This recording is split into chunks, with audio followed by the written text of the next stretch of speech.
दोस्तों, अमेरिका ने कनाडा पर हमला कर दिया है। ये बयान इस समय कनाडा के प्राइम मिनिस्टर मार्क कार्नी की तरफ से दिए जा रहे हैं और मुझे लगता है कि ट्रंप ने कनाडा पर जो एक्शन लिया है वो किसी हमले से कम नहीं है।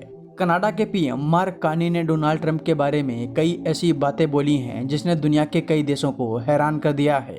अब आप में से कई लोग ये सोच रहे होंगे कि आखिर अब ऐसा कनाडा और अमेरिका के बीच क्या हो गया। अभी तो बीच में खबर सामने आ रही थी कि दोनों देशों के बीच रिलेशन बिल्कुल सामान्य हो गए हैं। तो चलिए पूरी कहानी आपको इस वीडियो में विस्तार में बताते हैं।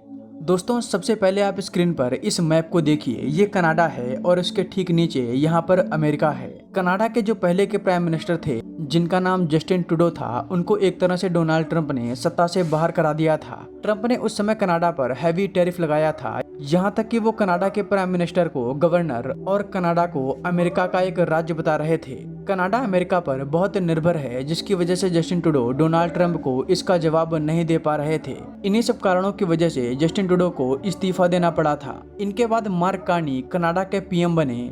ऐसा लग रहा था कि अब कनाडा और अमेरिका के रिलेशन बेहतर हो जाएंगे, लेकिन हुआ क्या, डोनाल्ड ट्रंप ने मार्क कार्नी को भी टारगेट करना शुरू कर दिया है। अमेरिका और कनाडा के बीच ट्रेड डील पर बातचीत चल रही थी जो अब फेल हो गई है। कनाडा के प्राइम मिनिस्टर मार्क कार्नी ने कहा है कि डोनाल्ड ट्रंप कनाडा के साथ एक ऐसी डील करना चाहते थे जिससे हर तरह से कनाडा अमेरिका पर निर्भर हो जाता।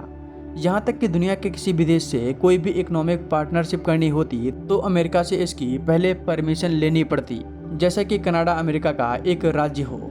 इसी वजह से कनाडा ने अमेरिका के साथ डील करने से मना कर दिया है।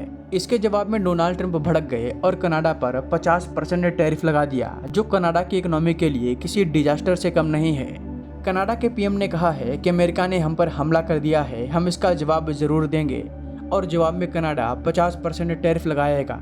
कनाडा का ये टैरिफ 8 सितंबर से लागू हो जाएगा। अब मुझे लगता है कि ट्रंप फिर से कनाडा पर कोई बड़ा एक्शन लेंगे और ऐसे में ये ट्रेड वॉर का रूप लेता हुआ दिखाई दे रहा है। यहाँ पर आपको बता दें कि ट्रंप के जो ऊट पटांग फैसले हैं उसके पीछे डोनाल्ड ट्रंप की मजबूरी है। अमेरिका पर इस समय कर्जा 40 ट्रिलियन डॉलर के पार चला गया है। भारत की इकोनॉमी अभी 4 ट्रिलियन डॉलर की है। इसकी तुलना में अमेरिका पर 10 गुना यानी 40 ट्रिलियन डॉलर का कर्जा है, जिसकी ब्याज की किस्तें भरने में ही डोनाल्ड ट्रंप के हाथ पैर फूल रहे हैं। ऊपर से ईरान युद्ध में अमेरिका को सैकड़ों बिलियन डॉलर का नुकसान हो गया। डोनाल्ड ट्रंप अब इसी की भरपाई करने में लगे हैं। वो कभी साउथ कोरिया को धमकी देते हैं तो कभी यूरोप को। ट्रंप को इस समय किसी भी देश से पैसा चाहिए। दोस्तों, इस खबर को आप कैसे देखते हैं, हमें कमेंट बॉक्स में ज़रूर बताएं। मैं वाकई में जानना चाहता हूं कि इस मामले पर आपका क्या कहना है।